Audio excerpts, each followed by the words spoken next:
Starting us off, number 10, we have a man who was out at sea for 13 months and survived. Is this real life right now? With just a few basic necessities and an empty ice chest, Jose Alvarenga managed to survive for over 1 year at sea by himself. He was a very experienced fisherman and he knew his way around the ocean. But even the most experienced people are no match for the strength of a tropical storm. Just a few hours into his journey, a storm hit him and it lasted for 5 days. It was impossible to steer the boat and he had lost all of his directions. He had no idea which way was what. He survived on a diet of raw fish, turtles, small birds, sharks, and rainwater. I don't know how he caught a shark. Well, after 438 days, he managed to swim to a small island where 2 locals found him naked, clutching a knife and shouting in Spanish. He was treated in a hospital before he was reunited with his family in El Salvador. He's the first person in recorded history to be able to survive at sea for over 1 year on a small boat.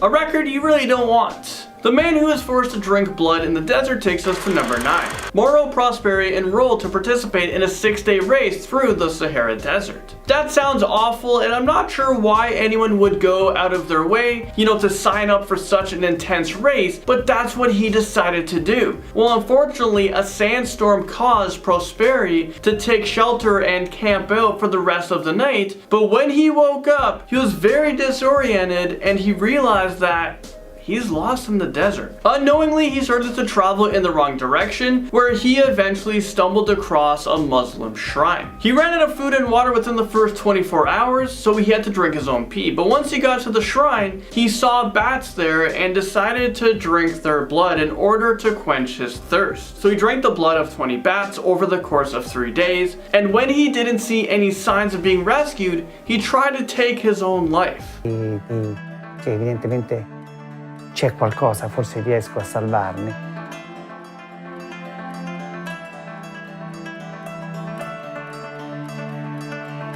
I'm glad he was able to push his limits in order to persevere and survive. He is truly an inspiration. Number 8, we're talking about a woman who survived 42 days without food. I mean, wow, that is actually super impressive. I can't even survive 12 hours without food. Helen Glabin was 21 years old at the time, and she was trying to travel between Fairbanks and Seattle. She decided to save some money and fly with an amateur pilot. I have no idea why anyone would decide to do that. It turned out to be a horrible mistake, well, obviously, clearly, because their plane crashed on February 4th of 1963. They landed in a remote part of the Canadian wilderness, but thankfully Glabin and the pilot managed to survive the crash landing. But they didn't have any survival supplies. They only had matches and a few cans of sardines. The future of them seemed pretty bleak. A week went by and they completely ran out of food. All they have left to survive was melted snow. They were both overweight, so they can survive off their own body fat, and they were able to survive for the next 42 days until a plane finally spotted them. Trapped under the World Trade Center for 27 hours comes in at number 7. This story is remarkable. On September 11, 2001, Janelle Guzman McMillan, well, she was working in her office in the World Trade Center when she heard an explosion outside. As she raced down the stairs, she can literally feel the building starting to collapse around her. So for the next 27 hours, she was pinned underneath the rubble at ground zero until a rescue dog was able to save her. I was just begging and pleading with God to, show me a sign, give me a miracle or something. And I put my hand up, and that's when Paul grabbed my hand and called me by name and told me he's not going to let me go, I'm going to be fine. Doctors did tell her that she would never be able to walk again. Well, you know what? She is now defying all odds here because she is now walking and running. This is just an amazing story about human survival and how you can literally do anything that you set your mind to. Because surviving for 27 hours underneath a building, well, that takes a really strong mind. A car and a train come crashing onto this list at number 6. A 46-year-old homeless man by the name of Robert Evans, well, he has had his share of bad luck. In the span of just 7 hours, he was hit by a car and then he was struck by a train. Is this real life right now? First, he was involved in a hit and run when a car hit him while he was riding his bike. He was immediately rushed to the hospital where he was treated for minor injuries. But after being released from the hospital the same day, he was hit by a train as he was crossing the tracks with his bike bike. I mean, that bike is just so bad luck. He was thrown in the air and he fell 10 feet into a creek below him. He was lucky in the sense that he didn't suffer from serious injuries, but to top it all off, he was given a ticket for trespassing because the bridge that he was trying to cross on is a restricted area. I mean, come on, can't this poor guy catch a break? He should have been given a lifetime supply of train tickets or maybe a new bike, one that's not cursed. Number 5, we're talking about a woman who woke up from a 20-year coma. Sarah Scantlin was only 18 years old when she suffered from a traumatic brain injury. She was hit by a drunk driver when she was thrown into oncoming traffic, and she was hit again. A car likely drove over her skull, and doctors said that Sarah would survive, but she would never wake up again. The damage to her brain was so extensive, and they had no way of knowing is she really there or if the damage had left her in a vegetative state. But 20 years later, when all hope was lost, Sarah actually woke up. Her parents couldn't believe the news and raced to the hospital to talk to their daughter for the first time in 2 decades. Number 4, we have a man bitten by a black mamba snake. It only takes 2 drops of the black mamba venom to kill a human. Their venom contains neurotoxins that slow down the nervous system and eventually paralyzes their victim. Without anti-venom, the fatality rate from a black mamba snake is 100%. So with all of that taken into consideration, how the heck did this guy survive? Well, back in 1998, Danny Pionar was a research student working in South Africa. One day he went out on an expedition, but he didn't let anyone know where he was going. That was his first mistake. He was in the water when all of a sudden he felt a sharp sting on his back of his knee. His worst nightmare was becoming his new scary reality. He knew that he was bitten by the deadly and the venomous black mamba snake, and if he had any chance of surviving, he had to move fast. He tried to race back to his car, but the venom was already taking over his body. He tried to apply a tourniquet to his leg, but he knew he was living on borrowed time. He made his way out of the jungle, hopped into his car, and raced away until he saw another car. By that time, he made it to the hospital. It had already been 2 hours since he was bitten, so he could no longer swallow, speak, or move. Luckily, he was able to show doctors that he was not in a coma, and they were able to give him the anti-venom. And you know what? Note to self, never travel alone in South Africa without black mamba anti-venom. I've been to South Africa, and yeah, pretty terrifying. There's a lot of things that can kill you down there. And now at number 3, we have a woman who was trapped under ice for 80 minutes. Anna Begenholm was skiing when she lost control of her skis and she fell headfirst into a layer of ice on a frozen stream. A hole opened up in the ice and her head and torso were pulled underwater. She became trapped underneath the ice, which was 20 centimeters, roughly about 8 inches thick. It's pretty thick. Thankfully, she was able to find an air pocket underneath the ice, but she was also battling with hypothermia. During this time, her body temperatures dropped down to 56.7 degrees Fahrenheit, which is one of the lowest surviving body temperatures in recorded history. After she was rescued by her friend, she was transported by helicopter to the nearest hospital. She woke up 10 days later and she was paralyzed from the neck down. But after months of physical therapy, she has almost made a full recovery. Number 2, we have a survival story about a tsunami. A family of 5 were on vacation in Thailand when all of a sudden they were swept away by a massive tsunami when they were outside relaxing by the pool. They saw a huge wave bulldoze its way through the hotel, and the mother was tossed through a plate glass window. After being submerged and dragged underwater for more than 3 minutes, she finally surfaced and clung to a tree, clinging on to dear life. She was scared, she was alone. She thought that she was going to die, but then she saw her son floating in the water, so she went to rescue him. What a hero. They were trapped in the water, grasping to a tree trunk. She was heavily bleeding. She thought this was the end for her, but a Thai man rescued them and brought them to a hospital. She didn't think that the rest of her family survived, but miraculously enough, all 5 of them were able to survive and they were reunited. There's a lot more to this story, so if you guys want to know exactly what happened, well, they actually made a movie based on this. The movie is called The Impossible, and I'd highly recommend watching it. A horrific climbing accident comes onto this list on number 1. Let's travel back to 1985 when Joe Simpson and Simon Yates decided to climb the west face of Tula Isla Grande, which is a mountain located in Peru. Their dream quickly became a nightmare when they were hit with a devastating storm that nearly killed them. Earlier, Simpson broke his leg as they were attempting to climb down the mountain. The two hikers thought this was an immediate death sentence, but they kept on trekking down the mountain. When the blizzard came, Simpson was lowered onto an overhanging ledge, and at that point, his rope had run out. As he was dangling there, Simpson knew that eventually Yates would lose his footing and tumble past him, killing them both. Yates had to make the hardest and most impossible decision of his life. He decided to sever the rope in order to save himself. He put himself in a lot of danger to save his friend, but ultimately he had to cut the rope or else both would have died.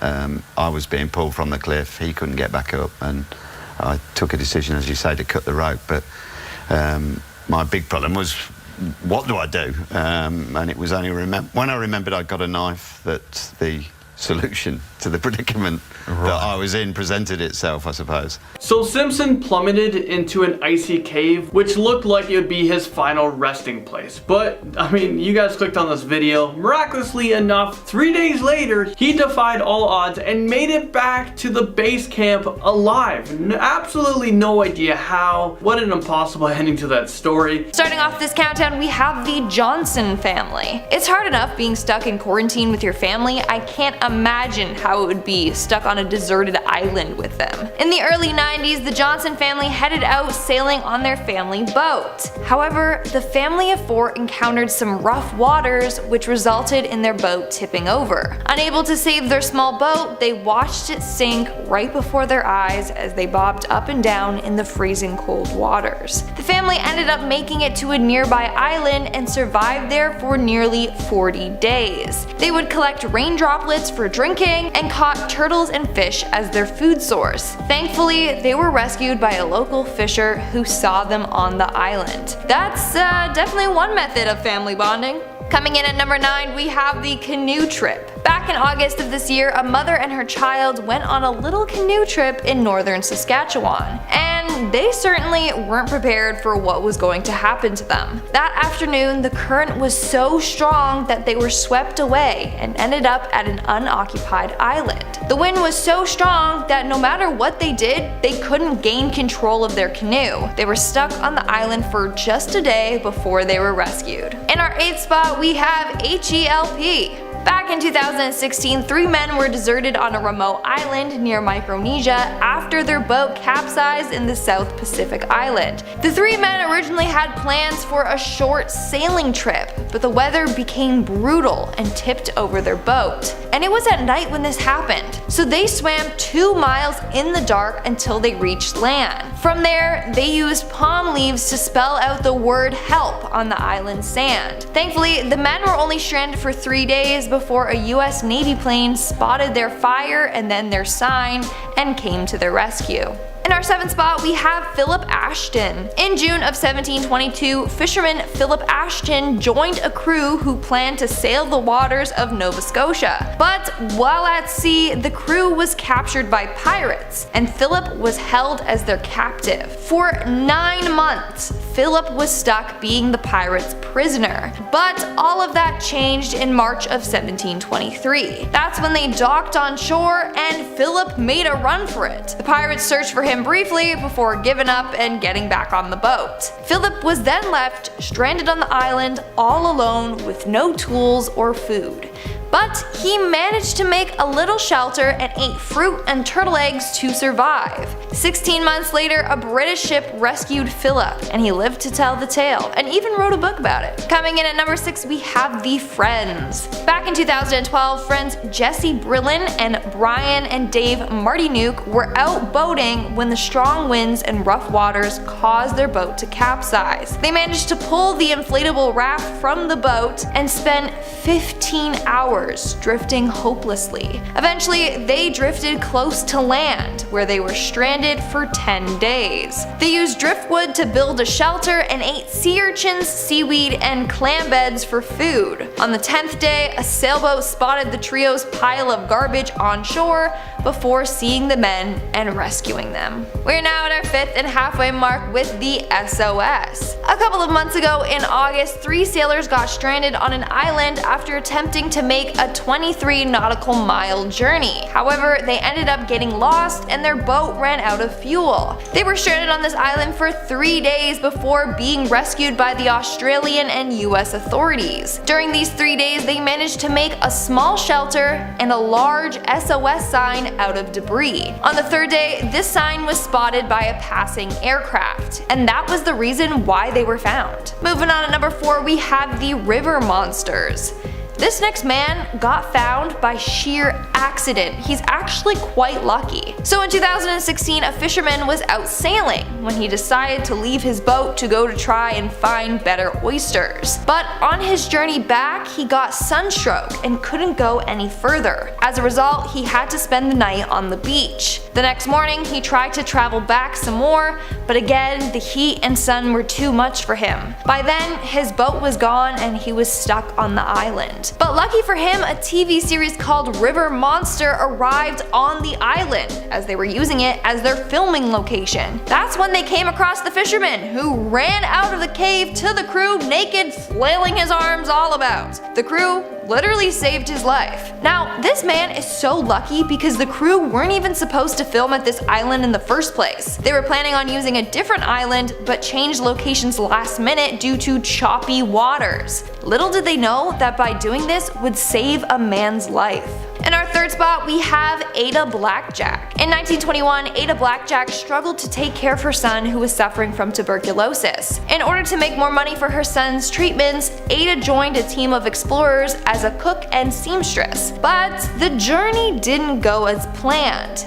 Quickly, they were out of food and had to go hunt to obtain more. Ada was left to care for a crewman, Lorne Knight, who was suffering from scurvy, while the others went to go look for more food. They never returned for Ada or Lorne. From there, she had to learn how to survive. She would trap and kill wild animals for her and Lorne. Sadly, Lorne passed away, but Ada managed to survive for 2 years alone. On August 19th, 1923, Ada was rescued by one of the men that left her there in the first place. Like, the nerve that dude had to come back after all those years. I would have been pissed. Like, yes, I'm here, I'm still alive, thank you for leaving me. In our 2nd spot, we have the Castaways. Now, this story is a bit different than the rest of the ones on the list. In this case, the two wanted to be left on a deserted island. So back in 1980, a British writer put an ad in Time Out magazine saying that he wanted a female to live with him on a deserted island. I don't know about you,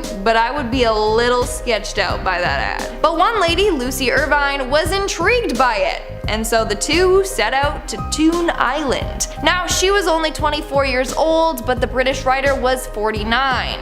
Now, he didn't plan this through enough, because there wasn't enough fresh water to sustain them and hardly any vegetation on this island. The two survived on the island for about a year when they were saved by some islanders. If it wasn't for them, they wouldn't have survived because they were running out of the necessities. Story goes that Lucy was the one keeping them both alive, but the other dude, on the other hand, had given up faith a number of times. He didn't think they were gonna make it. And in our number 1 spot, we have Alexander Selkirk. Alexander Selkirk was a Scottish man who is famous for surviving on an island for 4 years. So in October of 1704, Selkirk was a part of a crew sailing around Cape Horn. But the crew started to become very sick. Many were dying of disease and their food supply was diminishing. Plus the food that they did have was all infested with worms. And the ship was in rough shape. So he told the captain they should just abandon the ship and wait for help. The captain was not too fond of this idea. And so Alexander got off the ship and waited around on a deserted island thinking that another ship would be along shortly. Well, shortly was 4 years and 4 months later. All he was left with was some clothing, a musket, some tools, a Bible, and tobacco. To survive, he found fresh water, ate goats and seals and plums, and he even tamed a wild cat to keep him company and to keep the vermin away from him while he slept. Starting off this list in our number 10 spot, we have Angela Hernandez. This story starts off in July of 2018 when a woman named Angela was driving down Highway 1 near Big Sur on her way to Southern California. While driving, a small animal ran out into the middle of the road, and of course, for a multitude of reasons, Angela didn't want to hit it, so she swerved. Unfortunately, this led to Angela shooting right off the edge of the cliff in her SUV, which then led to a tumble down about 200 feet to a grim area of the rocky beach. I call it a grim area because it's a place where no one visits. Of course, this entire scenario is exceptionally traumatic and severe, and it left Angela with very serious injuries. After the crash, she was suffering from a brain hemorrhage, fractured ribs, a broken collarbone, ruptured blood vessels in both of her eyes, and a collapsed lung. But despite all of these injuries, the most important thing was that she didn't die, and that she wasn't about to let her fate be sealed right there. She was initially unconscious after the crash, but when she came to, she saw water lapping over her knees. She had a multi-tool in her car that she was able to use to break out the window so she could crawl out, where she then swam to the beach and passed out again. Later, when she woke up, she realized she had no shoes and the severity of her injuries started to set in, but despite all of this, she got up and started walking. She used a hose from her car to help collect water from the dripping moss along the shore, and every time a car passed by, she tried to get their attention, but unfortunately because of where she was, no one could see her or hear her. 7 days after the crash, some hikers were out and about searching the beach for fishing spots when they came across the wreck of the Jeep. Thankfully, these people didn't stop there and continued searching for the person who belonged to the Jeep. That is when they found Angela sleeping on some rocks. They gave her water and called for help, and finally, after 7 days, she was able to be rescued from this absolute nightmare situation. In our number 9 spot today, we have Marco Lavoie. Marco is a person from Quebec who was headed up to the northern area of the province for a canoe trip. During this trip on the Nottoway River, he had set up camp, of course, as one does, but unfortunately nature had some other plans for him. A bear ended up coming and raiding his camp, and while doing so, ate all of his food and destroyed his boat, which left Marco with very few supplies and his dog. Marco survived out in the wilderness for an unbelievable 90 days before he was rescued, and when he was found, he was completely out of it and was delirious and was barely saying any words at all, and he wasn't with his dog anymore. After a bit of time in the hospital while healing from his injuries, he finally revealed the desperate measures he had to go to in order to survive, and that involved using his companion as food. Of course, this came under immediate scrutiny, and he received a lot of hate for the decision he made. Of course, however, we can all be upset about what happened and acknowledge how tragic the situation was, but none of us can really judge unless we've been in the same sort of dire situation. After the entire situation, survival experts began to come to the defense of Marco, saying that you have to do what you can to survive, and after a certain time, the decisions sometimes aren't even conscious ones, and it's simply just survival instincts kicking in.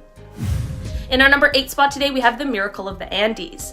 I talked about this one on another video recently because this is perhaps one of the most famous survival stories of all time, and it starts in October of 1972 when members of the Old Christians rugby team, along with members of their families and their friends, were flying to a match in Chile.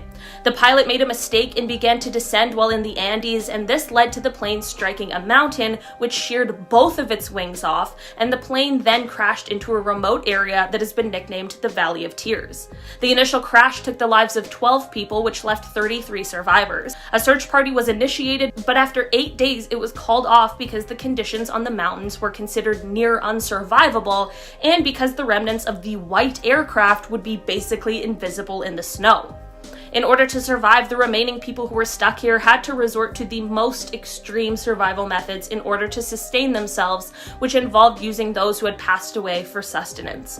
In the coming weeks, 6 more people passed, and then an avalanche took the lives of 8 more as if they hadn't already gone through enough. It is now December. Remember, this flight happened in October, and 2 of the remaining survivors set out to find help and miraculously found 3 Chilean men 4 days later. By December 23rd, all 16 of the remaining survivors were rescued after being stranded for over 2 months with no food, no gear, literally nothing. If going through all of that wasn't enough, the public tried to criticize how these people went about surviving this absolutely horrifying situation, but they rightfully defended themselves themselves and their actions. In our number 7 spot today, we have Aron Ralston. This is another one of those stories that has gone down in history as one of the most famous survival stories ever because it's truly unbelievable, but also thanks to the blockbuster movie that was made about the entire ordeal, which then brought the story to people who hadn't yet heard of it.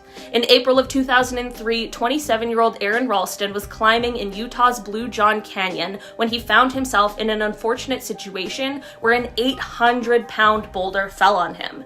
This caused his right hand to be crushed, which then left him trapped. Of course, Aron tried everything he could to free himself, which included using his multi-tool he had on him to try and chip away at the rock, as well as trying to fashion some kind of a pulley with his climbing rope in an attempt to pull the rock away from him. After multiple failed attempts and a total of 6 days being stranded, Aron realized that his only way out would likely be to amputate his own crushed hand. When describing what that was like, Aron told National Geographic News that it was, quote, 100 times worse than any pain I've felt before. Yeah, Aron, I truly cannot even imagine. Thankfully, this was enough to free Aron, and he was able to get the medical attention he needed, and of course, survived. Aron even ended up going back to climbing after his recovery with help thanks to a special kind of prosthetic hand that has a built-in climbing pick. While we're on the topic, just a quick shout out to all those engineers and medical professionals who dedicate their lives to building prosthetic limbs for people. It's such a cool and important job, and I don't feel like we recognize them enough. So, thanks! In our number 6 spot today, we have Ernest Shackleton. Ernest is a man who braved the harsh conditions in the South Pole once, so by 1914 he was ready to do it again. He set out with a group of 28 men, and they all had the intention to make it all the way across the continent to then arrive at a ship that would be waiting for them on the other side. Well, things took a bad turn almost immediately as they were on their journey to the Antarctic when they all became trapped in ice as their ship, the Endurance, fell apart. From here they were trapped, their supplies slowly began to dwindle, and this led to the men getting aboard life rafts to then float for 14 days through the icy Antarctic seas to an island. Unfortunately, once here, this wasn't the end, as the men then had to take another long journey all the way to the nearest inhabited island, which was South Georgia Island, and this took them about 1,000 miles from their original point. Imagine having to float for 1,000 miles hoping you make it to where you want to go. Despite everything the men went through on this journey, all 28 of them survived the entire ordeal, but sadly the same could not be said for some of their furry companions. Unfortunately, the men found themselves in situations similar to Marco that we discussed earlier. To make matters even worse, the ship that was waiting for the men on the other side of the Antarctic, the one that of course never ended up actually seeing the men at all, the Ross Sea Party, ended up experiencing 3 deaths. In our number 5 spot today, we have Steve Callahan. Steve Callahan was a man who had just finished his successful solo journey across the Atlantic, and this insane story starts out when he was on his way back. Steve was sailing in his 6.5-meter sloop in January of 1981 when a storm struck, but this didn't concern Steve as much as the hole that was left in his boat's hull from either a whale or a shark, as that was most definitely taking over his attention. The boat began to sink, and this is when Steve was quick thinking and repeatedly dove back into the sinking ship to grab as much survival gear as possible. Steve was now left on a 6-foot circular raft adrift in the Atlantic. At this point, he was about 800 miles west of the Canary Islands, but as time went on, he was only drifting further and further away. While lost at sea, Steve fished with a spear gun and made drinkable water using a solar still. On day 14 of being adrift, he signaled to a passing ship, but it didn't stop for him. After a month of being at sea, he was far out from the shipping lanes, and by day 50, he was really struggling to live. He was covered in sores from the salt water, he was extremely dehydrated, and there was now a hole in his raft that was getting difficult to keep patched.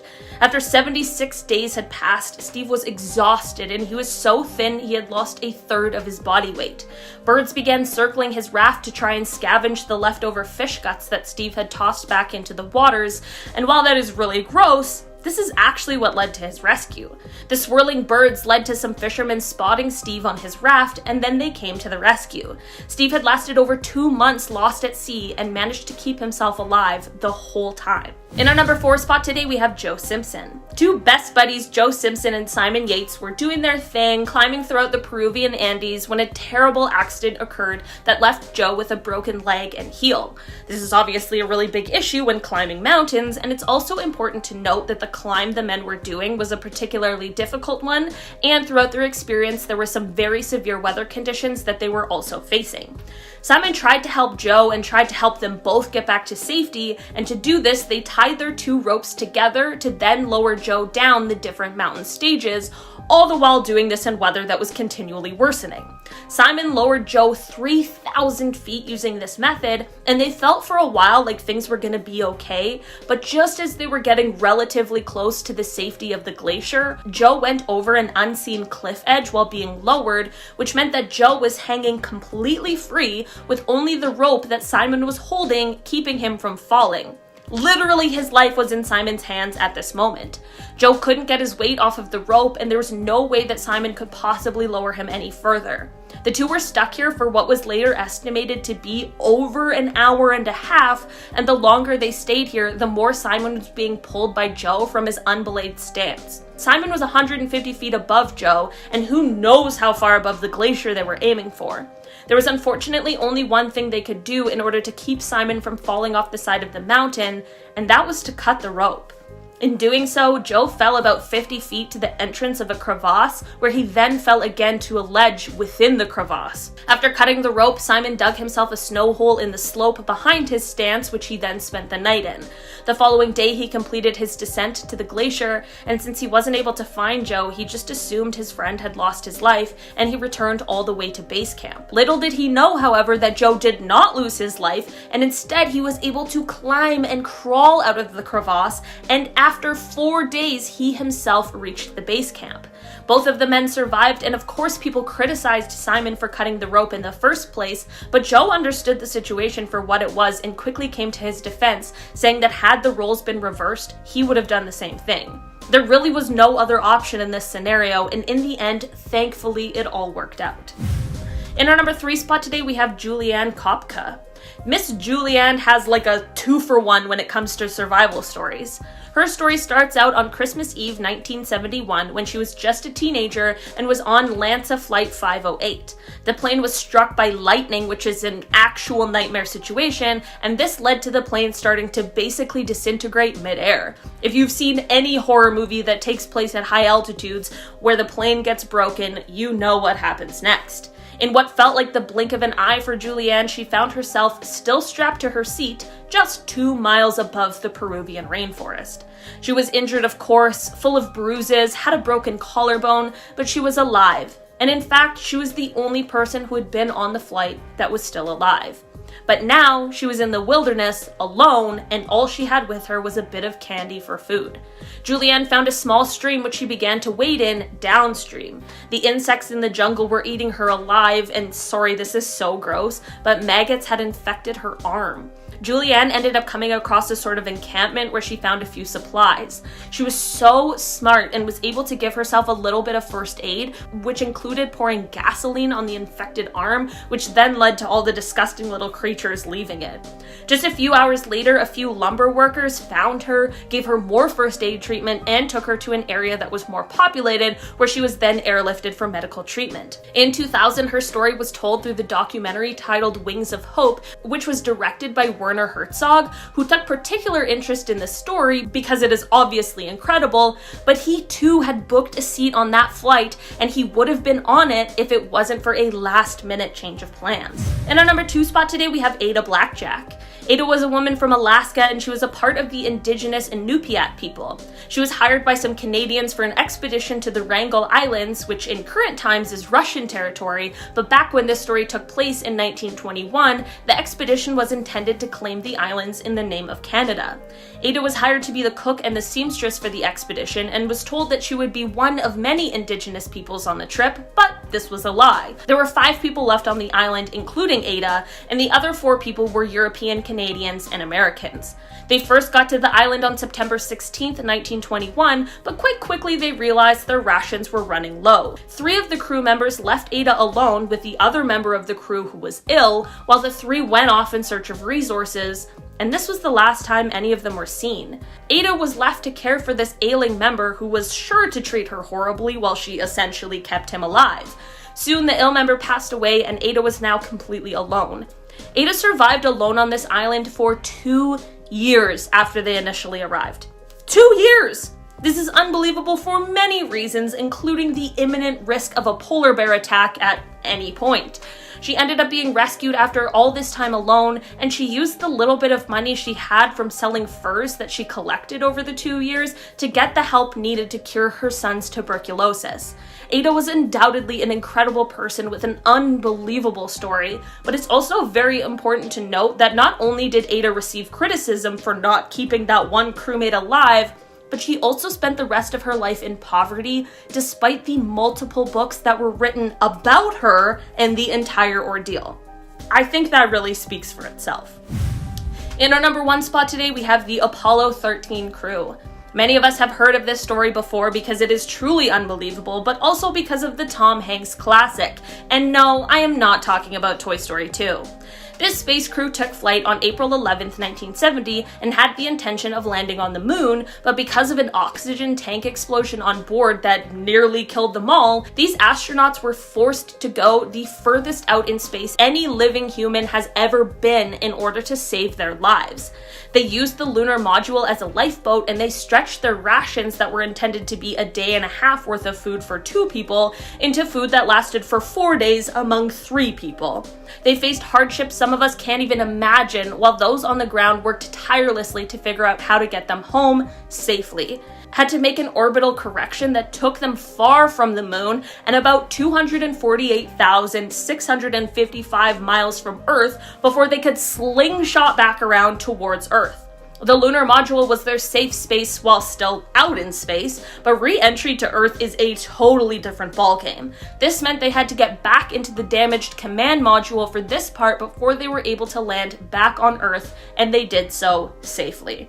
Everyone involved in this entire mission, from the crew in space to those on the ground working to save them, did incredible work, and it really is a story that will never be forgotten. Starting off this list in our number 10 spot, we have Anne Rogers. This story of 72-year-old Anne from Tucson, Arizona starts out on March 31st of 2016. After taking some wrong turns on a remote dirt road, Anne found herself a little lost, out of fuel, and out of range of cell phones. This led to her family, of course, reporting her missing. On the first night, Anne made a good decision by staying with her car. She had some extra clothes with her, which helped keep her warm. She had some extra water and some snacks for sustenance. The next day, however, Anne was feeling restless and like she needed to do something, so she left her car. Survival experts usually warn against that, and for a fair reason. If Anne had stayed with her car, she would have been found on April 3rd, which is when police found the abandoned car, but as we know, that didn't happen. Thankfully, however, Anne was still out there, and she was actually doing quite a good job at keeping herself alive. She built fires every night, she drank, quote, pond water to keep her hydrated, and she even found edible plants to consume, and at one point a turtle which she roasted and ate one night. Apparently Anne had taken a class on survival, and she continued to research after the class as she was particularly interested in desert survival. Talk about a coincidence, right? Apparently at some point in her journey, Anne became frustrated that authorities hadn't found her yet. She has since said, quote, "I was frustrated, but I knew there were people who cared enough to make sure somebody found me." That is definitely true, Anne, but the authorities were also putting in a lot of effort. There were man trackers, scent dogs, and aircrafts all searching for her, and Anne was sure to use her skills to help them out. She made a large sign that read "Help" from sticks and rocks, and this is what was spotted on the 9th day of her having been missing. The pilot who spotted her called for help and has said, quote, "I was completely shocked. Up to that point, I thought we were looking for a body. I didn't expect to find her alive." The helicopter was able to swoop in and pick her up, and Anne was treated at a local hospital and released a short while later. Anne was impressively prepared. She stayed calm, and she did a lot of things that helped herself stay alive and be found, which is truly commendable. I think I might suddenly sign up for a survival course, you know, just in case. In our number 9 spot today, we have the Donna Reed Party. If you were unfamiliar, the Donna Reed Party was a group of American pioneers who set out to head to California in 1846 in a wagon train. Apparently there was something that caused some delays for this trip, and instead of waiting for a better time, they set out, which only doomed them in the end. The group ended up becoming stuck for the winter of 1846 to 1847, and they were snowbound in the Sierra Nevada mountains. Some of the group couldn't withstand these harsh temperatures and unforgiving environment, and they ended up succumbing to either starvation or sickness, or perhaps a combination of the two. Those who were still alive had to resort to consuming those who had already passed away in order to stay alive. The group was snowed in, high in the mountains, and the first of their help didn't arrive until February of 1847, almost 4 full months after they had become trapped in the first place. 2 other rescue parties later came to them to bring them food and try to get at least some of the party out of the mountains. In the end, only 48 of the original 87 members ended up up living to reach California. This sadly all could have been avoided in a multitude of ways, mostly by waiting until a more appropriate time to take this journey, but it is possible that they didn't know, and it's likely that no one expected this kind of tragedy to occur. In our number 8 spot today we have the Gremlin Special. Okay, there are tribes of people that exist on this earth that we refer to as quote uncontacted. Basically, they are communities or groups of indigenous people who live without sustained contact with other communities. Many of them want to be left alone to live their lives the way they choose, which is definitely something that should be respected. Some of these communities are hostile to visitors from the outside, which is pretty understandable, and some have ways of life that are extremely different from ours, which also makes a lot of sense. This is exactly why you can imagine everyone's surprise when a plane crashes right into the middle of an island that has a group of people who have a tradition where they consume the flesh of their enemies. On May 13, 1945, a US Air Force C-47 that had been nicknamed the Gremlin Special ended up crashing in New Guinea. Out of 24 people that it carried, only 3 of them survived the crash. Lieutenant John McCollum, who surprisingly was relatively unharmed, Women's Army Corps Corporal Margaret Hastings, and Sergeant Kenneth Decker, both of which were quite badly hurt. Well, as it turns out, sometimes rumors and rumblings are not at all what they turn out to be. While these 3 survivors were undoubtedly terrified to learn that they had crashed on an island full of cannibals, they soon realized that the stories they had heard were far from the actual truth.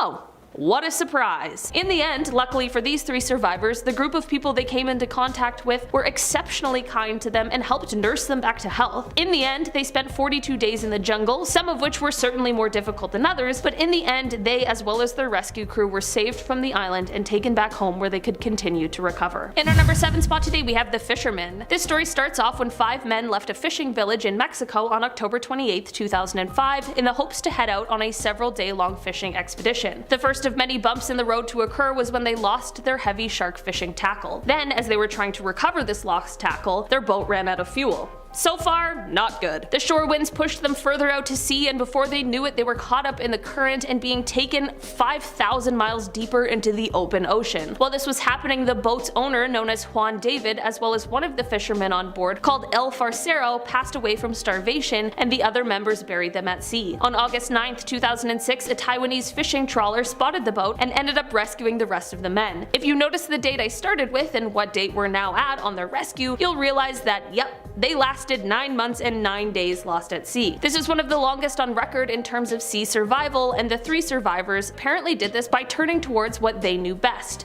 fishing. This kept them fed on their journey, along with the catching and eating of raw seabirds, which one of the members was apparently so good at catching, it earned him the nickname the Cat. They still had some knives and other small equipment with them, and they used what they had to make hooks from engine parts and lines from cables. They learned to live off of this raw diet, they drank fish blood when there wasn't enough rainwater, and they passed the time by singing, dancing, pretending to play guitar, and praying. The worst of the times were in December and January when they were faced with harsh storms. They were unable to fish, and there was a serious and very real threat that their boat might sink. The longest the men went without food was 13 days, when the 3 of them only had 1 seabird to share the entire time. In the end, as we know, they were rescued and taken back to their home, where they were hailed as heroes. In our number 6 spot today we have the Lykov family. In 1936, a Russian family of 4 was fleeing religious persecution, and to do so they fled into the Siberian wilderness. They took with them a few possessions and some seeds and retreated into the forest. Here they would build a series of primitive huts as they traveled through until they finally reached a spot they found habitable, which was near the Mongolian border. They had no contact with the outside world and managed to become completely self-sufficient. When they originally fled into the wilderness, the family consisted of a husband and wife and their 2 children, and while out here in their new home, the couple had 2 more children, making them a family of 6. They spent their days hunting, trapping, and farming, and each year they saved their seeds in order to replant when the next season came around. One of the possessions they brought with them was a crude spinning wheel, which allowed them to turn hemp into fiber for their clothing. They ate a lot of potato patties that were mixed with hemp seeds and ground rye, and they lived like this for almost 50 years. They grew as much food as the land would allow, and they rationed carefully, but each year they grew closer and closer to starvation. As they grew closer to starving, they held a council meeting where they discussed whether or not they should save their seeds to replant or eat them all. Each year they ultimately decided to save their seeds, and one winter this cost the mother her life, which she sacrificed for her children. Until a geology team in 1978 found their home, the 2 youngest children had never even met a person outside of their family. family. While most of the family has since passed away, one member, the youngest daughter, as of 2019 still lives in this isolated location where she has built herself quite a decent hut and has a herd of goats and a coop of chickens. I'm not sure if this story is about devotion, or if it shows how teamwork is essential, or how people's faith can really keep them going, or how survival instincts are the ultimate tool. Maybe it's just all of that wrapped up into one. In our number 5 spot today we have Madeline Connolly. Madeline was a Chicago woman who was out in Montana visiting an uncle of hers. While on this little trip, she set out with her dog for a nice little hike during the daytime, and while she wasn't familiar with the trail, it was marked, so she felt like all should be well. Since it was a nice day when she left and she planned to be back before dark, she didn't bring a jacket with her or any food. By the time nightfall came and she wasn't home, she realized that she had gone far off the trail and wasn't even close to being home. Maddie said that she hiked quite late into the night, but ultimately decided to lay down, snuggle up with her dog so that they could both keep warm and get some rest before the next day. The following day, Maddie and her dog hiked the entire day, but still ended up having to spend the night sleeping outside, as they were still lost and rescue didn't seem like it was coming. Maddie and her furry companion drank creek water and ate glacier lilies for 7 days while they tried to stay alive and find a way out. After 7 days of hiking, Maddie, on many occasions, felt like all hope was lost, but in an amazing and startling turn of events, Maddie and her pup ended up running into the party that was out searching for them. The pair were rescued and taken back home. They received the medical treatment they needed, and in the end, they made it out alright. In our number 4 spot today, we have Jan Balsrud. Jan was a young instrument maker during the era of World War II, and he was asked to help the anti-Nazi resistance in Norway during the war. This led to him being on a boat that was traveling through the icy Norwegian waters, which is where the beginning of this story really takes place. While on board the ship, German soldiers began to shower the boat with bullets, which took the lives of everyone on board except for Jan. He managed to dive into the freezing waters with only one boot and sock on, and minus one big toe that had just been shot off. While being pursued by at least 50 of these German soldiers, he swam to the Norwegian coast where 2 girls who were on the beach helped him. There were several other Norwegian citizens who then came to secretly help him reach safety in Sweden, but it wasn't an easy route. At one point he was traveling through the mountains while also trying to protect himself from an ambush-style attack, and while doing so he found himself caught up in an avalanche that caused him to fall 300 feet and left him snowblind and severely concussed. He then aimlessly wandered in the snow for days, suffering from hallucinations. He was then found by some kind person who helped nurse him back to health. Once healthy again, he then made another push to try and get to Sweden, but again was held back by German soldiers. He had to hide out in ice holes where he then had to cut off the rest of his toes to save his feet, and at one point he even attempted to take his own life because things were just so bad. In the end, this thankfully didn't work, and he was able to make it all the way safely to Sweden. This story definitely shows his bravery, his quick decision making and skills, but it also shows how everyone needs a little help along the way sometimes. In our number 3 spot today we have Vesna Volovic. On January 26, 1972, Vesna was a 22-year-old flight attendant, and she was signed to JAT Yugoslav Airlines Flight 367 from Stockholm to Belgrade with a stopover in Copenhagen. Apparently, the company which she worked for had actually mistaken her for another employee who shared the same name, but since she had never been to Denmark before, she just saw it as an opportunity to travel and went on the flight anyway. Less than an hour on the journey from Copenhagen to Belgrade, the flight exploded midair. The plane fell from its height of 33,000 feet and landed in a village in what today is the Czech Republic. A member of the village, Bruno Honk, went to inspect the crash site, of course not expecting to find any survivors, but he found one.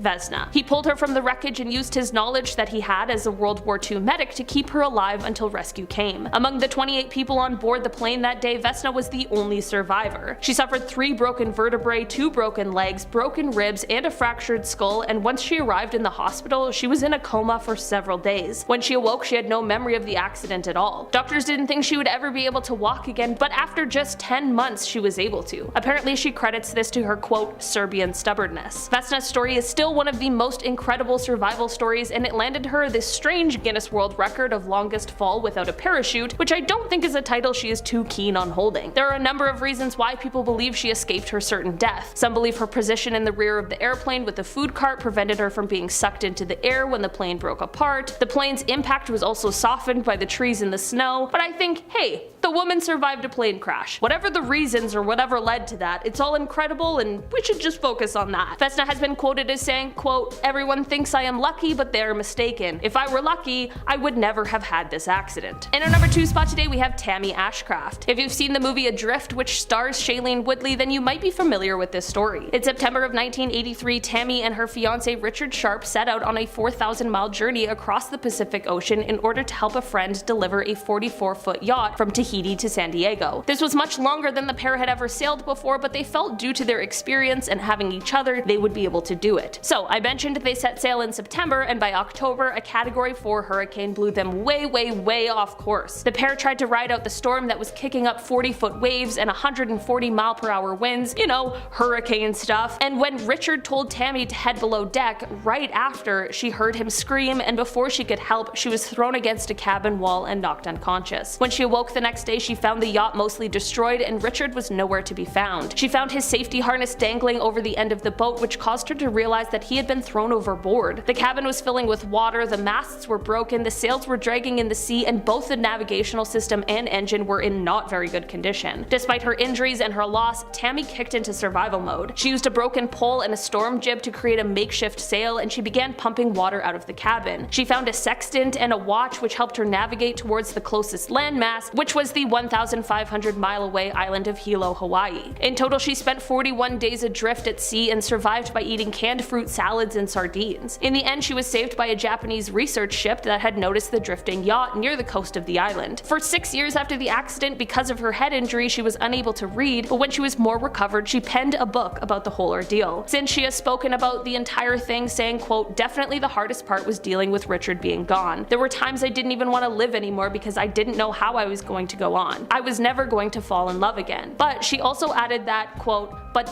actually, while I was in the survival mode, the grief was fairly low. It wasn't as intense as when I got to shore and the survival was over, and I could see people together and everything kept reminding me of him. I just really had a hard time. But the survival instinct while at sea just kicked in. It helped me to focus, to keep myself on track." Tammy's story is definitely a reminder of just how strong our instincts can be. In our number 1 spot today, we have Beck Weathers. In the spring of 1996, American pathologist Beck Weathers headed out on an expedition to summit Mount Everest as a part of an 8-member crew that was led by veteran mountaineer Rob Hall. As the group got further and further up the mountain, Beck began to realize that due to an eye surgery he had previously had, he wasn't able to see very well in the harsh climate, and once it got dark out, his visibility was frighteningly low. Because of these vision troubles, when the group got near to the summit, Rob, the leader, told Beck to stay on the side of the trail while he took the rest of the group to the top, and he assured them that they would come back to get him on their way back down. Beck didn't really want to do this, but he agreed. He waited and saw other groups pass him on their way down, and some others even offered to take him, but he stayed and waited for Rob. Unfortunately, Rob would never come back. Once the group had reached the summit, one of the climbers was too weak to continue on, and Rob refused to leave his side. One of the group members who did descend ended up passing Beck, which is how he got this information, and Beck decided to wait for another member of the team who was on their way down, Mike Groom, because he was Rob's fellow team leader. Once Beck was with Mike and the other climbers, they began making their way down, but of course there was a blizzard brewing. The storm left Beck and the other climbers quite disoriented, and they couldn't find Camp 4, which was the camp that was closest to the summit. When the storm broke, Beck and 4 other climbers were so weak that they were left alone so that those who were stronger could go off in search of help. Another guide from another group came to rescue several of the climbers, but at this point, Beck wasn't there anymore. This is because he had previously lost one of his gloves, and he began to really feel the effects of the high altitudes and absolutely freezing temperatures, which led to a sort of delirium. He apparently jumped to his feet, yelled out, "I've got this all figured out," and then was subsequently thrown from his feet, toppling over the other climbers by gale force winds. The other climbers were sure he had died, but he didn't. Instead, he was spending the night in a bivouac in a blizzard with his hands and face exposed to the elements. When he woke up, he figured that he had been left for dead, and he started to think, if I don't get up right now, then this is all going to be over very quickly. His sheer willpower managed to get him up, and he hiked all the way back down to Camp 4 on his own. His fellow climbers were shocked to see him, and they still didn't believe he was going to live, so they thought they might as well just make him comfortable. In a tent alone, Beck made it through another freezing night in utter agony thanks to his frozen hands and face, and the next day the other climbers were again shocked to see him still alive and coherent. Finally, they helped him walk on his frozen feet down to a camp lower down, where one of the highest altitude medical evacuations performed by a helicopter was done. In the end, 4 of the people on Beck's original group passed away, but Beck escaped with his life. Following the rescue, he had his right arm amputated halfway between the elbow and wrist, all 4 fingers and his thumb on his left hand were amputated, as well as parts of both of his feet. His nose was amputated and reconstructed with tissue from his ear and forehead. Following the entire entire ordeal, Beck has said that the experience was worth it because he gave him a renewed sense of purpose. He said, quote, "I gave up some body parts, but I got back my marriage. I got back my relationship with my kids. I've got a new grandbaby. All in all, if I had to do it again, every pain, every misery, every bit of suffering that comes from it, I'd do it again in a heartbeat." Kicking off our list at number 10, first class passengers. While traveling in first class, it might feel more comfortable at first, but when it came to the sinking of the Titanic, first class passengers had a better chance at survival. You would think, obviously, but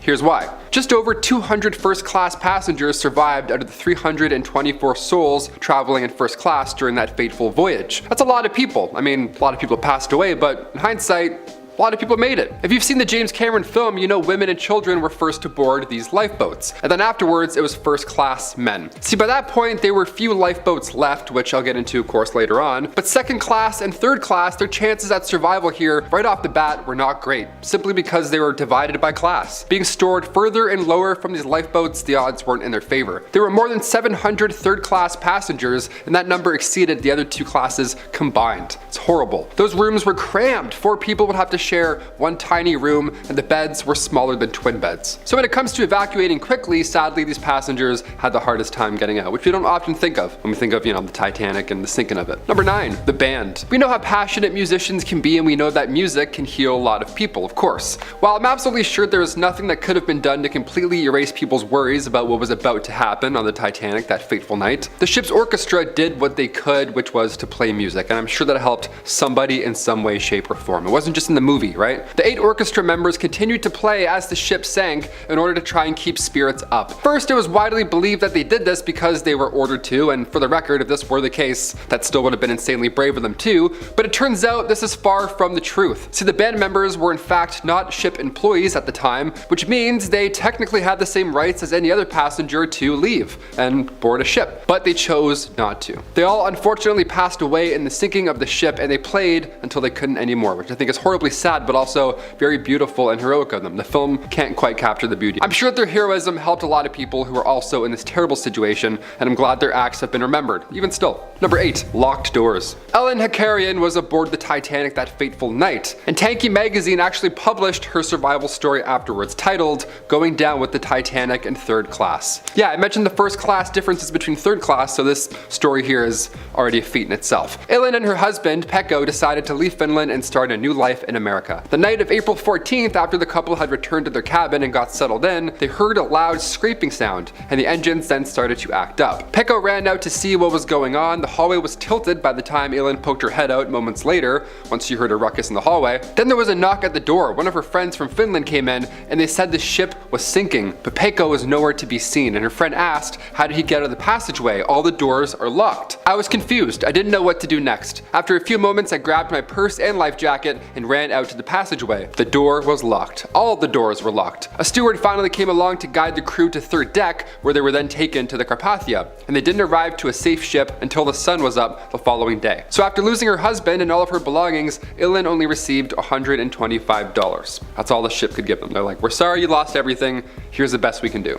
That's it. Number 7, no binoculars. On that fateful night of the collision with the iceberg, binoculars were locked up the entire time. Now, of course, this could have changed literal history had they have been used, but why weren't they? The key to said lockup storing the binoculars was being held by Officer David Blair. Only before the Titanic's departure from Southampton, Officer Blair was pulled from the crew. Now, of course, this may not have made a difference at all, but it's important to note. To think that these were stashed in a locker in the crow's nest the entire time is haunting now when you consider the history of it. The poor guy was transferred to another ship and forgot a key. The amount of times I've forgotten a key or taken a work key home by accident, I mean, it's a simple mistake, but in this case, tragedy, really. Number 6, ignored flares. Just 20 miles away from where the Titanic sunk, there was another boat. This one was called the SS Californian. This boat had stopped in order to avoid the ice, and the crew on the Titanic had also received warnings about icebergs. The Titanic had received 6 warnings about icebergs before the collision. Now, while the first few warnings were received by the captain, not all 6 were.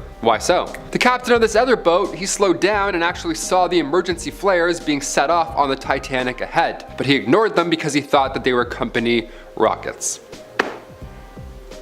The SOS signals that the Titanic was sending out weren't received until the next day because the radio operator on that SS Californian had gone to sleep. Yep, he took a little power nap after ignoring all the flares. By the time they had heard these calls and arrived the next day, it was obviously too late, sadly. Number 5, less lifeboats. Before the Titanic even set sail during the preparation for the journey, at some point, people made a decision to reduce the number of lifeboats that were on board. Why they did this?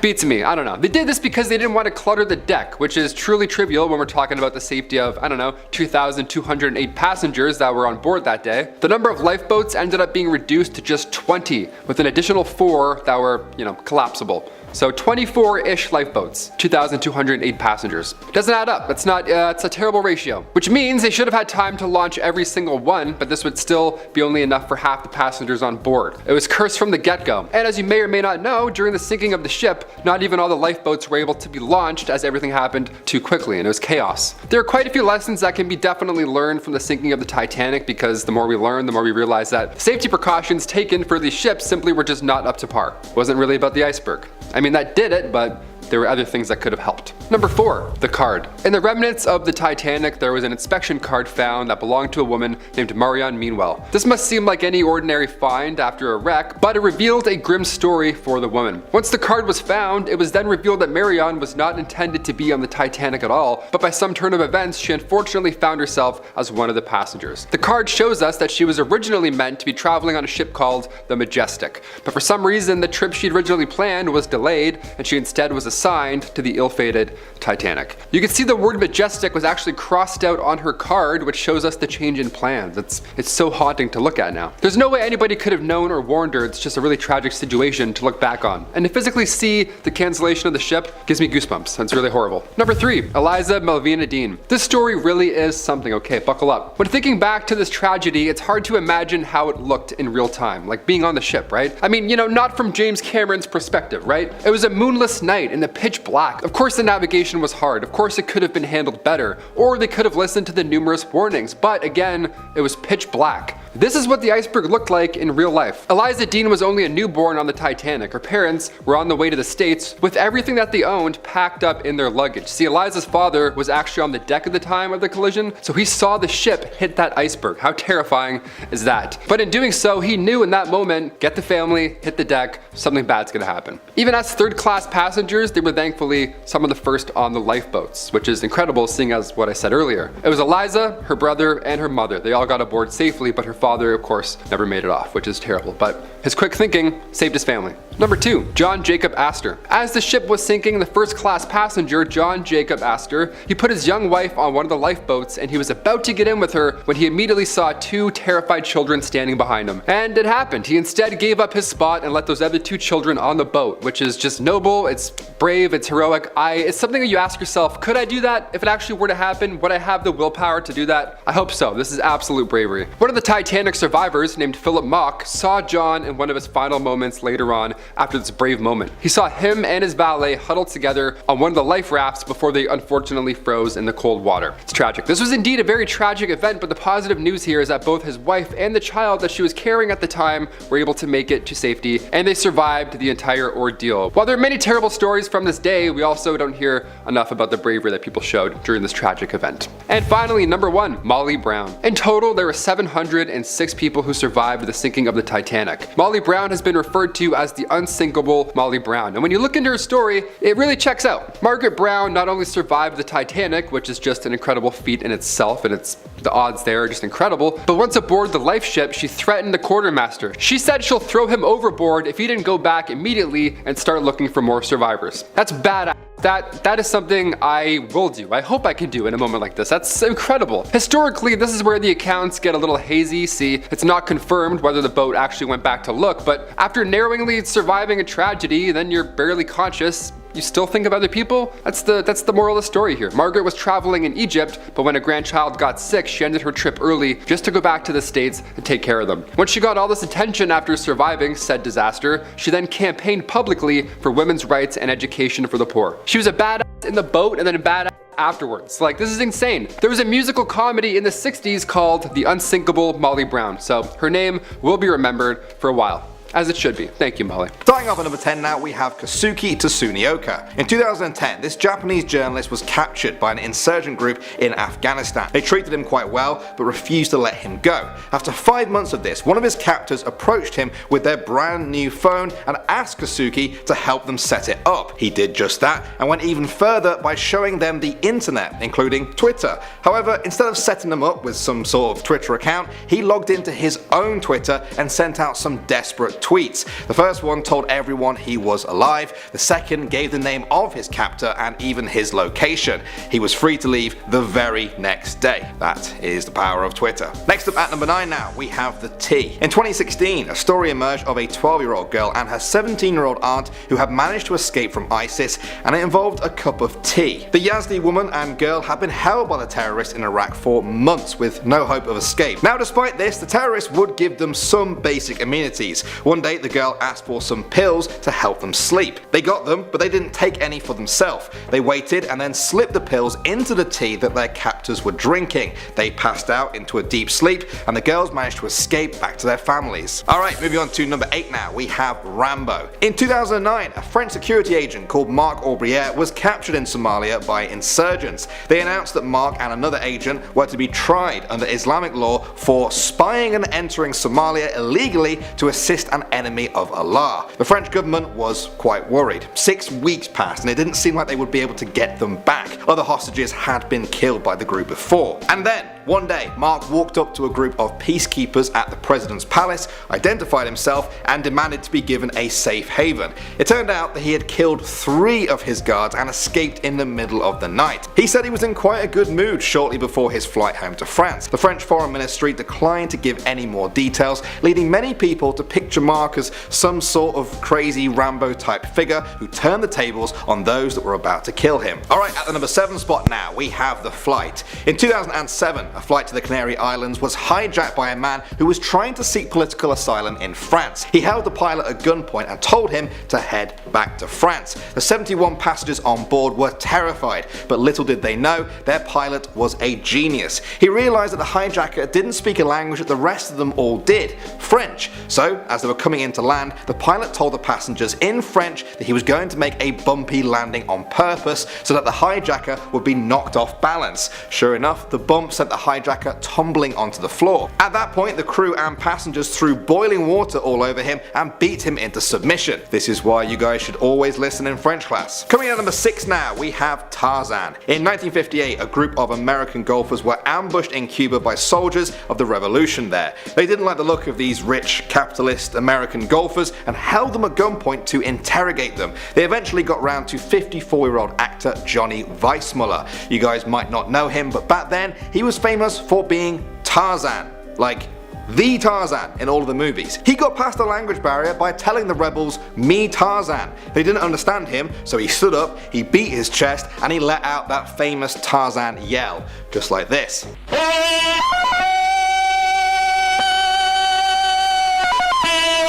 Amazingly, it actually worked. They recognized him and the group was free to go. I guess I will have to start doing a top 10 list if I ever get captured by rebels. I doubt they watch this, though.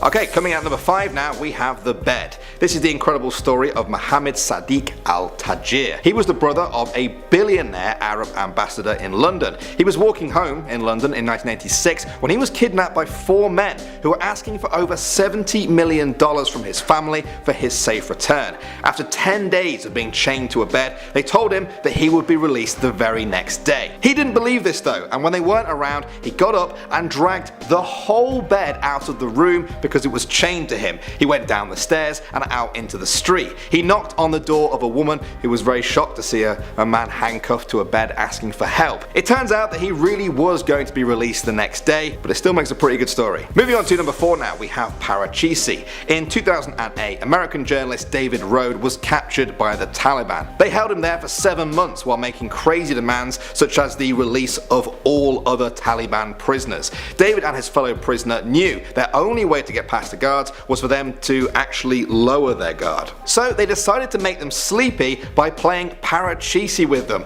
a classic board game that requires some real mental concentration. After hours of playing this, the guards eventually got tired and fell asleep. The two hostages then used a rope to climb over a wall and escape the compound. I think those guards won't be playing any more board games with their hostages anytime soon. Or if they do, it should be Monopoly. That's a pretty intense game. You're not going to fall asleep during Monopoly. Next up at number 3 now, we have Cindy Birdsong. She's most famous for being a part of Motown sensation group The Supremes. In 1969, she opened the door of her apartment to a man with a butcher's knife. He put her in the back of his car and started to drive. After half an hour, she made a grab for his knife, but only managed to cut her hand in the process. Cindy knew she was running out of options fast, and so she decided to jump out of the car. That's right, she jumped out in the fast lane, rolled along, and managed to not get hit by any cars before landing in a ditch. She ran along the road trying to flag cars down, but nobody stopped. Eventually, she was spotted by 2 highway patrolmen who helped her. One minute you're in the Supremes, next minute you're an action hero hostage jumping out of cars. Next up at number 2 now, we have Erica Pratt. On July 22nd, 2002, 7-year-old Erica Pratt was snatched off a Philadelphia street by 2 men and bundled into the back of a car. She was taken to an abandoned house, blindfolded, bound, and left alone in the basement. Then the kidnappers called her family, demanding $150,000, which they believed the family had received from a life insurance policy. While the phone negotiations went on upstairs, Erica started to chew through the tape around her hands. After hours, she finally broke through the tape. She then fumbled around in the dark until she found the stairs. The door at the top was locked though, so she kicked out one of the panels to squeeze herself through. And then she smashed through a window and started calling outside for help. 2 boys heard her, and within hours she was rescued. Now this was all done by a 7-year-old. I don't know what I was doing at age 7. I could probably barely tie my own shoelaces, never mind escape a deadly hostage situation. Brave girl Erica. And finally at number 1 now, we have Frank Edward Ray. In 1976, Ray was a bus driver whose bus was hijacked with 26 children on board. The kidnappers drove around for a while before taking them to a quarry and blocking off their escape. They were there for 11 hours while the kidnappers demanded $5 million from the families of the kids. Now during this time, Ray managed to push the roof of the bus open, which the men had weighed down with 2 100-pound batteries. He then used a stacked pile of mattresses to escape out of the hole with all of the kids. Ray made sure that every single last kid was safe before leaving the scene himself. The kidnappers fled when they realized what had happened, but Ray had actually memorized their number plate, which did lead to their arrest. What an incredible guy. Starting off this list in our number 10 spot, we have Hugh Glass. I'm not gonna lie, when I first saw this name pop up as I was doing research for this video, I thought it was one of those prank names, but turns out it 100% is not, and I just suck. Anyway, Hugh Glass was an American fur trapper, trader, and hunter, as well as an explorer, which, given the time frame of his life, 1783 to 1833, we can all imagine exactly what that would have looked like if you catch my drift. If you've seen The Man in the Wilderness or The Revenant, you'll be kind of familiar with this story. So basically, Hugh and some other men were out on a fur trading adventure, and at some point in the journey they regrouped at Fort Kiowa before setting out to Yellowstone River, but as they were searching for animals to hunt, Hugh accidentally stumbled upon and subsequently disturbed a grizzly bear who was with her 2 cubs, which we all know is a bad scenario. The bear charged at him, bit him, slashed him up, you know, exactly what you think happens when someone is being mauled by a bear. Despite this attack, Hugh, with the help of the other men, was able to fend off this bear, but he was left with some serious injuries. The group carried him for a while, but they realized that doing this was slowing them down, and at this point they were convinced that he was going to die from his injuries. This is when the leader asked for 2 volunteers to stay behind with him until he passed away, and then to bury him, which 2 people stepped up to do. Then, because of what the 2 volunteers would later claim to be a sort of ambush attack, the 2 men grabbed Hugh's rifle and knife and basically all of his equipment and ran out of there and went to catch up with the rest of the group, where they then falsely told them that Hugh had died. He was able to regain consciousness, but now he found himself abandoned, and he had festering wounds, a broken leg, and deep cuts on his back that exposed his bare ribs. He set the bones in his leg, he allowed the maggots in his wound to continue eating the dead flesh so as to try and prevent gangrene, which is disgusting. And then he began crawling the 200-some-mile journey back to Fort Kiowa. He crawled toward the Cheyenne River where he made himself a sort of float device, and then he floated downstream towards the fort. Not only did he survive a bear attack, but then he survived after being abandoned for 6 weeks, and he actually made it back alive. In our number 9 spot today, we have Mauro Prosperi. Mauro Prosperi is an Italian police officer who got lost in the Sahara Desert in 1994 while doing the Marathon of the Sands in Morocco. This marathon is a 6-day-long endurance race in one of the most dry and barren places in the entire world. During the race, a sandstorm hit and caused Mauro to become disoriented, and he lost his way. One day after going missing, he found an abandoned Muslim shrine in Algeria, and he used it as shelter from the sun. He killed and ate bats to survive, and for hydration, he had to drink his own urine. He licked dew off of the rocks, and he sucked moisture out of the wet wipes he had with him. After failing to be seen and rescued by 2 different aircrafts that flew right over him, he figured he would never be found, and he tried to take his own life. The heat in the desert, however, is so dry that the wounds clotted, and he thankfully survived this attempt. For 9 days, he walked through the desert and ate insects and reptiles. Finally, he found a small group of nomadic people, and they took him to the nearest village. From there, he was flown to the hospital, where doctors said his liver had almost completely failed. Having traveled 180 miles in total, Prosperi lost 35 pounds in body weight, and it took years for him to fully recover. But despite all of this, he has remained an enthusiastic runner and even returned and completed the same race a few times. In our number 8 spot today, we have Peter Skylberg. In February of 2012, 2 snowmobilers made quite the discovery when they saw a car that was trapped in the snow. They began to dig this car out, and that is when they realized that this car had a man in the back seat, and he was alive. It isn't quite clear how or why, but 44-year-old Peter somehow got his car trapped underneath all of this snow, and this is where he spent 2 months before the snowmobilers were able to rescue him. 2 months in a trapped car. Peter told doctors that he survived without food by just eating snow and staying inside of his warm clothes and sleeping bag. The temperatures around the time of him being found were as low as -30 degrees Celsius, which had people wondering how he didn't freeze, and this is thanks to what people referred to as the igloo effect. The snowed-in car is probably exactly what shielded him from the elements, just enough to ensure that he didn't freeze. No one is quite sure exactly how he survived, but some suspect he may have gone into a sort of hibernation. Either way, because of the snow and his adequate water intake, 2 months is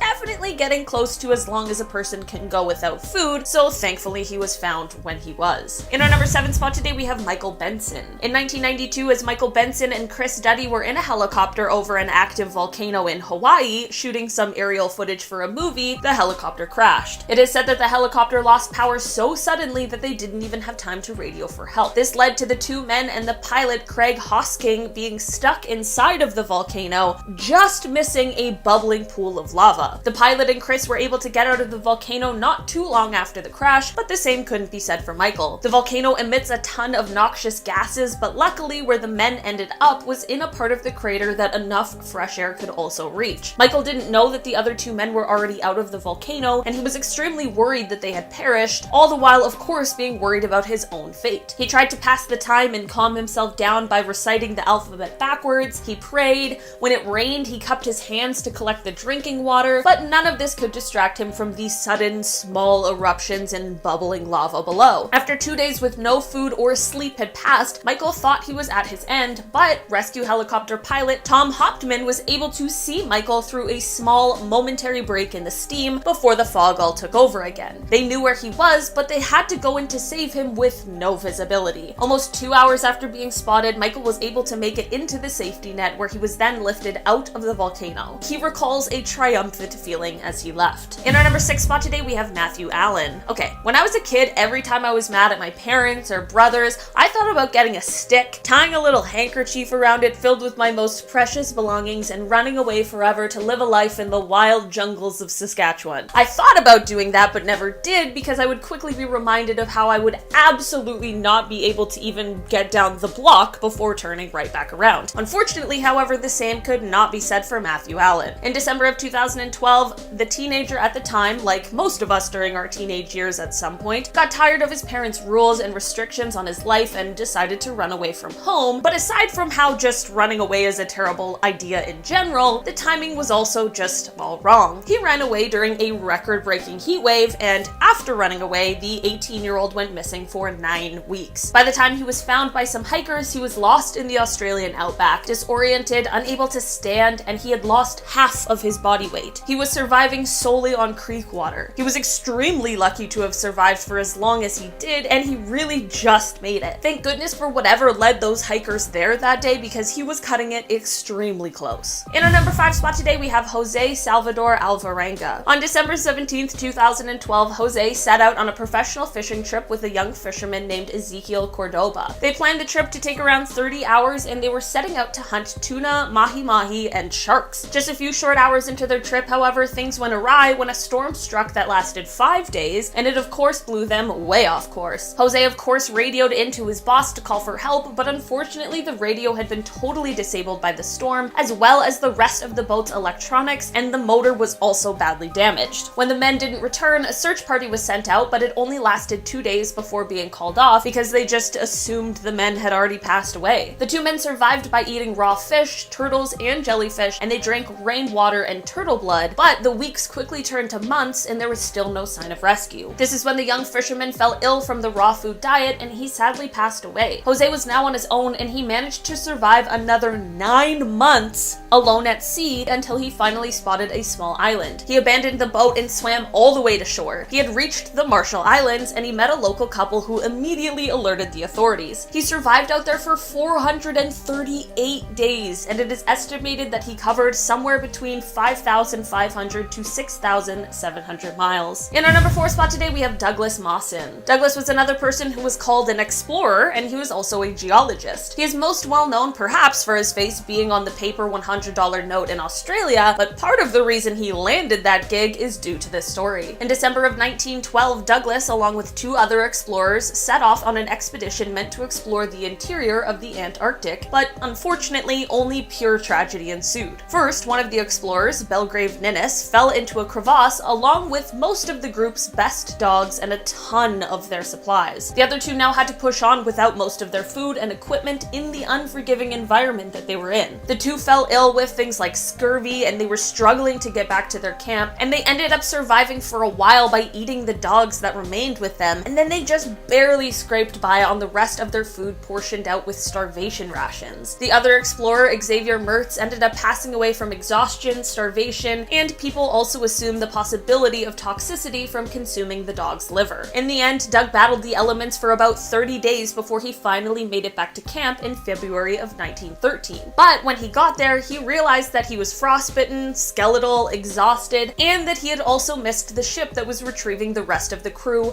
by just hours. To add a little more drama to this one, there are rumors that he may have kind of sabotaged Mertz's starvation rations that would have, quote, hastened his death so that he could consume his final companion, but that is all rumors and it has never been substantiated, so we'll just assume that that is untrue. In our number 3 spot today, we have Truman Duncan. In June of 2006, Truman, who was a switchman, headed into work for another day of working on the trains. During the workday, he ended up accidentally falling and landing in between moving railroad freight cars. This ended up leaving Truman trapped under the wheels, which not only cut off his legs, but also sliced through his pelvis bone. He somehow, absolutely miraculously, stayed alive, stayed conscious, and was able to pull out his phone and call 911. Some speculate that perhaps the weight of the car is what prevented him from bleeding out, but regardless of whatever it was, it truly is incredible. He ended up losing his legs, his pelvis, and a kidney, but the most important thing is that he didn't lose his life. No one is really exactly sure how he survived, but it definitely had to do something with Truman's ability to stay calm and call for help, even in a situation I couldn't even imagine being faced with. In our number 2 spot today, we have Mary Vincent. Mary Vincent's story starts out in September of 1978 when she was hitchhiking to her grandpa's house in California. She was on the side of the road with a group of other hitchhikers, which is exactly why it was weird when a blue van pulled up and the man inside claimed he could only take Mary with him. Huge red flag right there, which Mary definitely picked up on, but this being the 70s coupled with her young age, and the fact that she just wanted to get to her destination is what caused her to still accept the ride. As the drive went on, Mary ended up falling asleep, and when she awoke, she quickly realized the nightmare she was in, as she realized they were now in Nevada, not California. She began to panic, but the man driving assured her it was just an honest mistake. Yeah, I pick up random strangers all the time without knowing where I'm going and somehow end up in another state. Yeah, no worries, Mr. Weirdo. The next time they stopped, the man ended up attacking Mary. He then threw her out of the car and proceeded to cut her arms off with a hatchet. At this point, she was now unconscious, and he put her body, assuming she was going to or already had passed away, into a concrete pipe and down an embankment. After he left, Mary regained consciousness and realized that she could not just give up and stay there because no one would find her. She got up and climbed up to the road, all the while holding her arms up in order to slow the bleeding. She was able to flag down a car and was rushed to the hospital. She not only survived but testified against the man in court. Mary continues to live a happy, fulfilled life after surviving what many people would call the impossible. In our number 1 spot today, we have Alison Botha. Sometimes I hear a story that I truly cannot believe is real, and Mary's was definitely one of those, and Alison's story is also absolutely one of them. She is a woman unlike any other, and this survival story starts out in her home in South Africa in December of 1994. She was 27 years old at the time, and after a night out with friends, she drove back to her apartment, and when she parked her car, a man with a knife ended up forcing his way inside. The man forced her over into the other seat, and he began to drive her car with her inside to go and pick up some sort of accomplice. These two absolute monsters, who really don't even deserve to be named, took Alison to a deserted area on the outskirts of town and did some of the most violent and disgusting things I've ever heard that I absolutely cannot repeat here on YouTube, and then they just simply left her for dead. At this moment, Alison was still breathing, despite having been disemboweled, and I'm not even making this up, despite being nearly decapitated. And not only was she still alive after these injuries, but she also said, quote, "I realized my life was too valuable to let go of, and that gave me the courage to survive." This is when Alison not only wrote the names she knew her attackers by in the dirt, with "I love mom" below, just in case she didn't survive, but she also saw headlights in the distance, and she knew that this was her chance. She started to pull herself up, and this is when she realized how injured she really was. I kid you not, Alison held her intestines in with one of her hands and used her other hand to hold her head onto her body, and she made her way towards the headlights. Thankfully, a young veterinary student named Tian Ellard was on the road that night, and he saw Alison and stopped to help her. He used his vet knowledge to help keep her alive until emergency services arrived, and the doctor at the hospital where Alison was taken said, in reference to her injuries, that they were the most severe he's ever seen. Not only did Alison survive, but she also remembered so much about her attackers that she was able to lead them right to the police. The two are spending the rest of their lives in prison, while Alison uses her voice and her experience to empower and motivate others around the world. Alison is truly a remarkable human being that I am absolutely in awe of.